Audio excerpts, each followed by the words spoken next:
అయ్యప్ప స్వామి దేవాలయానికి ప్రతిరోజు వెళ్ళడం కానీ అయ్యప్పని సేవించడం కానీ చేస్తే మీరు నమ్మండి, నేను మళ్ళీ మళ్ళీ మీకు చెప్తున్నాను, సత్యం సత్యం పునఃసత్యం, మీ వంశం తరించిపోగలిగినంత గొప్ప స్థితిలోకి మిమ్మల్ని ఆయన ఎత్తేస్తాడు.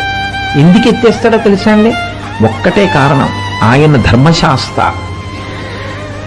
ఏది పట్టుకుంటే మీరు వృద్ధిలోకి వస్తారో ఆ ధర్మాన్ని పట్టుకునే వైపుకి మిమ్మల్ని తీసుకెళ్లి కలిపేస్తాడు ఆయన.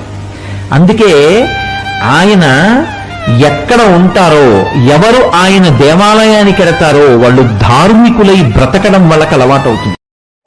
అయ్యప్ప స్వామి దేవాలయానికి ప్రతిరోజు వెళ్ళడం కానీ అయ్యప్పని సేవించడం కానీ చేస్తే మీరు నమ్మండి, నేను మళ్ళీ మళ్ళీ మీకు చెప్తున్నాను, సత్యం సత్యం పునఃసత్యం, మీ వంశం తరించిపోగలిగినంత గొప్ప స్థితిలోకి మిమ్మల్ని ఆయన ఎత్తేస్తాడు.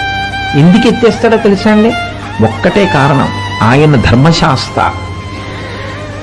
ఏది పట్టుకుంటే మీరు వృద్ధిలోకి వస్తారో ఆ ధర్మాన్ని పట్టుకునే వైపుకి మిమ్మల్ని తీసుకెళ్లి కలిపేస్తాడు ఆయన. అందుకే ఆయన ఎక్కడ ఉంటారో, ఎవరు ఆయన దేవాలయానికి వెడతారో వాళ్ళు ధార్మికులై బ్రతకడం వాళ్ళకి అలవాటవుతుంది.